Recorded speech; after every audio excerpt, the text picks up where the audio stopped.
Okay, I didn't think I was gonna have this video done so fast, but we're gonna talk about Smackdown. And I'm gonna say Smackdown, it had its ups and downs. Overall, I'm gonna give this Smackdown a 2.5 stars. Reason being, the way I'm rating that is Asuka and Alexa Bliss. I'm gonna give their match 1 star. Well, their match was good, so I'm gonna give Smackdown 1 star. The John Cena and CM Punk segment, that gets a star. Which I didn't like that segment too much, but overall it was good. Okay. I don't think that pipe bomb supposedly John Cena dropped was just amazing, but I see why other people think it's amazing, because wrestling has been so garbage. John Cena doing that, I guess it was amazing in that sense. And the 0.5, I'm going to give that to simply Tiffany Stratton coming out. Like, honestly, that's where that 0.5 comes from. That it was 2.5 stars. I mean, the first half, like everything after Asuka was mid as hell. And I would say Randy Orton clearly is showing him being a veteran. He ate Sami Zayn, he ate Jey Uso, he ate Cody Rhodes on the mic. It just shows that Randy Orton is a veteran, and these other guys are just jobbers. Man, it's like, shout out to Randy Orton for beating Sami Zayn. There was no way they could have let Sami Zayn win. But I'm going to get into that further, down the review. So SmackDown starts with LA Knight cutting the worst promo he ever cut. And LA Knight is usually good on the mic. He's usually good. But he calls out Seth. But Paul Heyman comes out, does his little stuff, and he's like, "Oh, Braun." And Brian Breaker and Bronson Reed is unleashed on LA Knight for calling out Seth. But Paul Heyman's like, "Yeah, get out of whatever," I forgot what town there is, Grand Rapids or whatever, like, get out of town. Dumb. Like it's stupid. And LA Knight fights him off. Next segment, Asuka versus Alexa Bliss. Asuka, great women's wrestler. Alexa Bliss, great women's wrestler. I just do not like Asuka using the ass to the face move as like a powerful finish. And like, she's been doing it, but she actually did like this version of like the Asuka lock on Alexa Bliss that looked amazing. Like, it looked painful, and that should have been, a tap out right there. Like, they didn't have to go further. Like, that honestly would have been a legit finish. But they went a little further. That's why I gave it a 1 star. Next, and this is what I hate. I might do a whole nother video on this part. R-Truth is crashing out, and he's coming into character of like maybe this mentally deranged person that's just attacking everybody.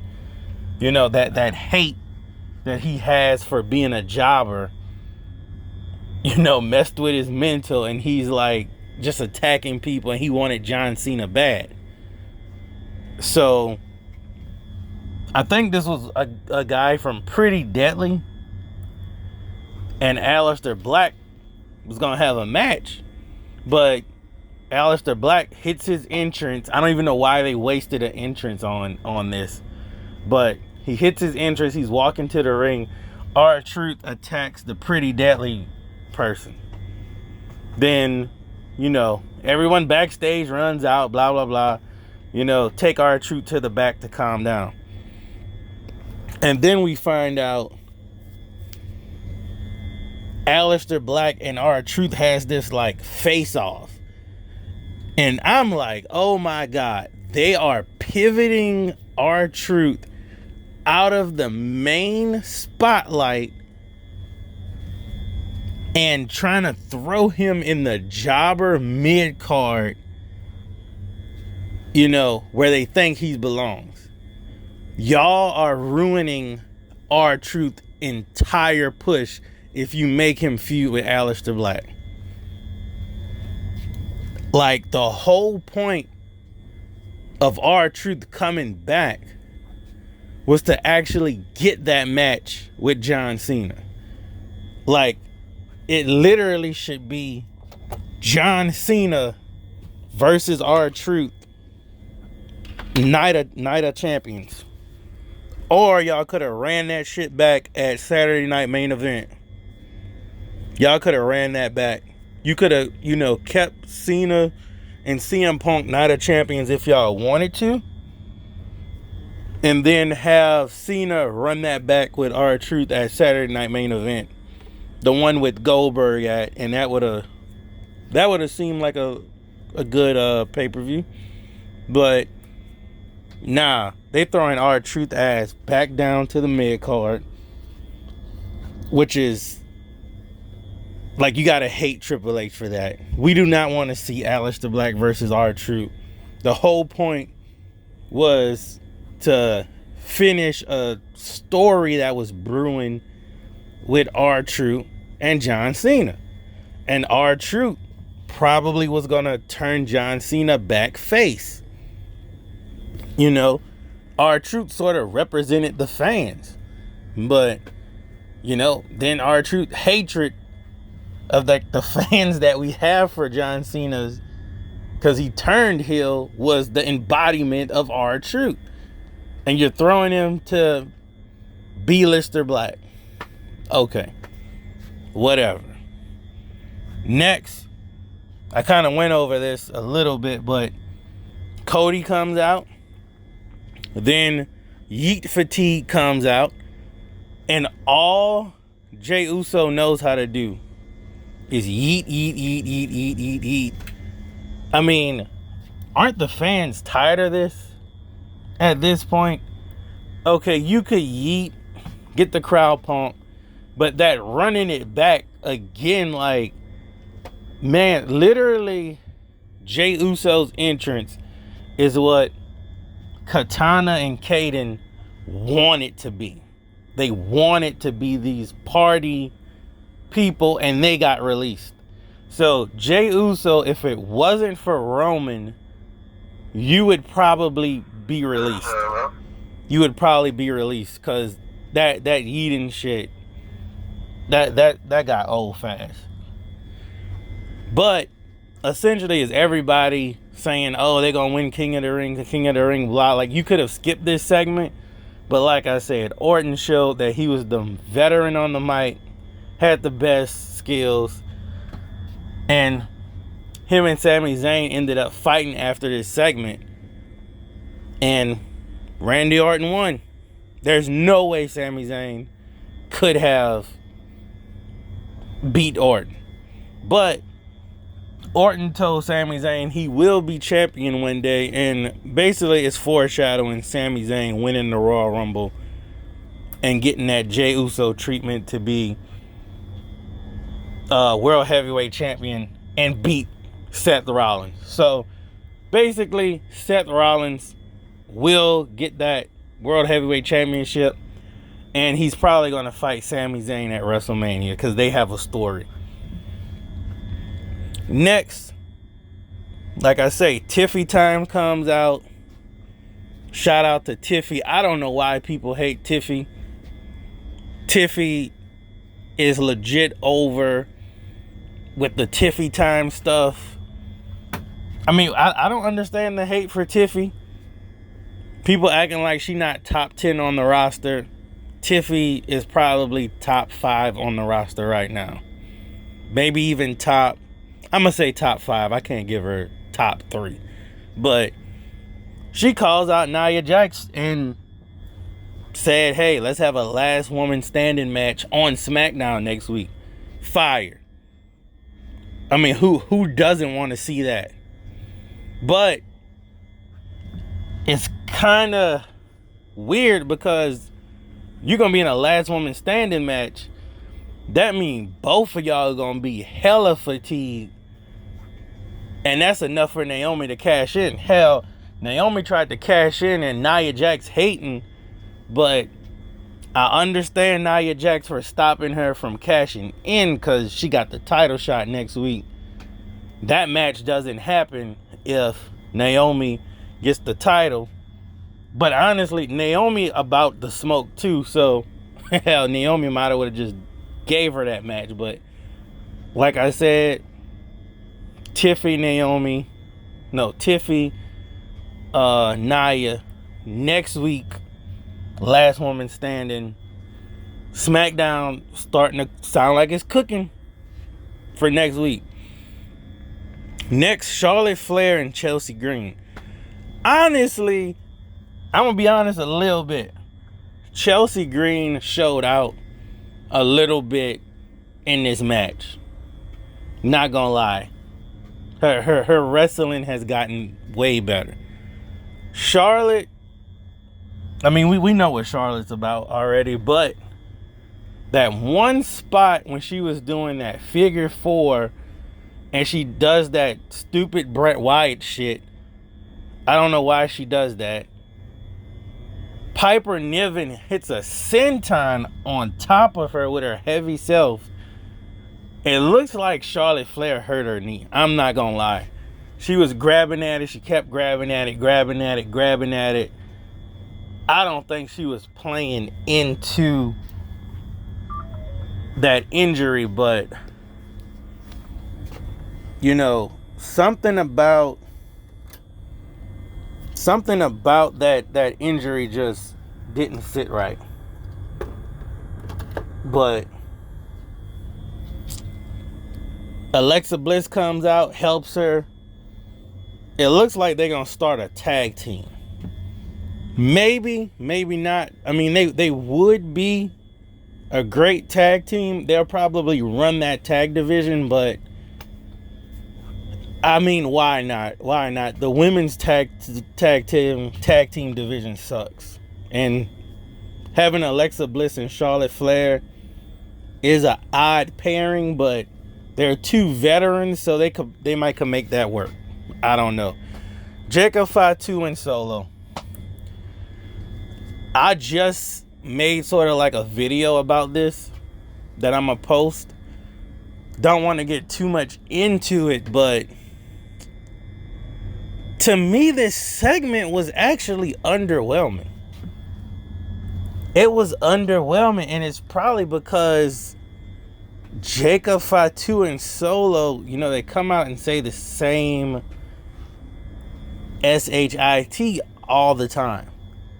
Maybe that's what it was. But this segment was underwhelming. And I can't say it's like Jacob doesn't have the good mic skills, but like I say, he's kind of saying the same thing over and over again, but he basically tells Solo, hey, you jealous of me with this US title, come get it. Fight me for it. That was pretty much the segment.